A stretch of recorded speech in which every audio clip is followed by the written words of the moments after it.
Добрый день, дорогие друзья! Сегодня у нас супчик. Супчик очень простой, очень быстрый в приготовлении. Можете взять любое мясо. У меня тут говядина. Чтобы быстрее приготовилось, я буду резать его на меленькие кусочки. Хотите на бульоне готовить? Нарезаю вот так пластиночками. Потом вот так вот на брусочки и небольшими кубиками. Где-то по сантиметрику. Так приготовится быстрее, но вкус от того, что мы мясо мелко режем, никак не испортится. Мясо мы все нарезали. Тут на газу у меня казанок, в который я налила ложек 5 растительного маслица. Оно уже у меня нагрелось. Я буду запускать мясо. И жарим на большом огне. Пока мясо жарится, нарежу луковичку. Одну свежую. Как хотите нарезайте, как вам удобно. Закладываем лучок, сок от мяса исчез, самое время поджарить лук. Пока лук поджаривается, нарежу мелким кубиком морковочку. Лук поджарился слегка, отправляем морковочку. И тоже обжариваем. Смотрите, какая картошечка у меня. Я ее почистила. Вот такая картошечка нам досталась. Нарезаю ее не крупными кубиками тоже. Морковочка поджарилась. Отправляю сюда ложку томатной пасты. Томатную пасту надо хорошо обжарить. Жарим. Картошечку залила водичкой, чтобы она у меня не почернела. Паста томатная прожарилась.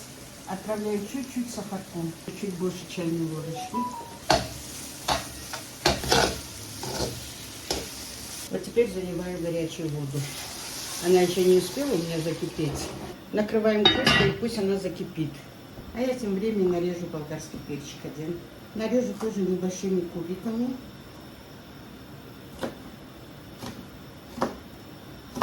Тут у меня 150 грамм гречки. Сейчас я его промою. Вода у меня закипает. Закладываю гречку. Образовалась немножко пены. Я сейчас его уберу. Не хочу. Тут у меня 100 грамм чечевички красной. Сейчас я его промою и тоже отправлю в казан. Отправляем чечевицу в казан.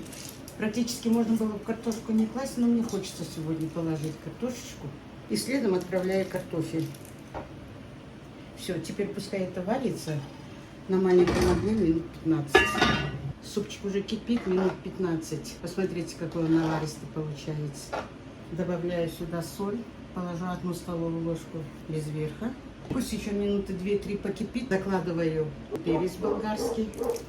Пусть он поварится минуты 3-4. Отдаст свой аромат.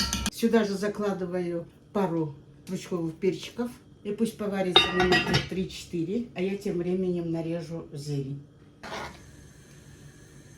Пробую на соль. Соль в меру. Сюда же я сейчас отправляю больше пол чайной ложки черного перчика. Мы любим черный перчик, поэтому я везде его кладу. 3 небольших листочка лавровых. И если вы дружите с луком, рекомендую вам мелко порезать лук и отправить в суп. У супа сразу появится совершенно другой вкус. Я думаю, вам понравится. Обычно я в любой суп минут за 5 до готовности закладываю мелко нарезанный лук. Сейчас лук пару минут прокипятится, и я буду закладывать чеснок и укропчик. Лук покипел немного, закладываю сюда чесночок. Тут у меня 3 зубчика чеснока мелко покрошенного. Закладываю пучок укропа. Все, минуту-2 выключаем, и можно подавать к столу. Все, супчик готов, выключаем. Посмотрите, какой супчик мы сегодня с вами приготовили.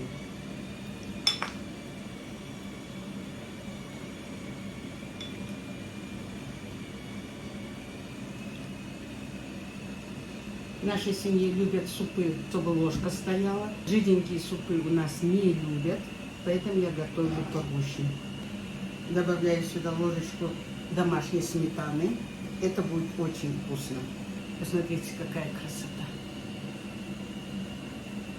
И это не только красиво, это очень вкусно. Это просто, это быстро готовится, это очень сытно, очень доступно. Вот такой вот суп шахтерский мы с вами приготовили.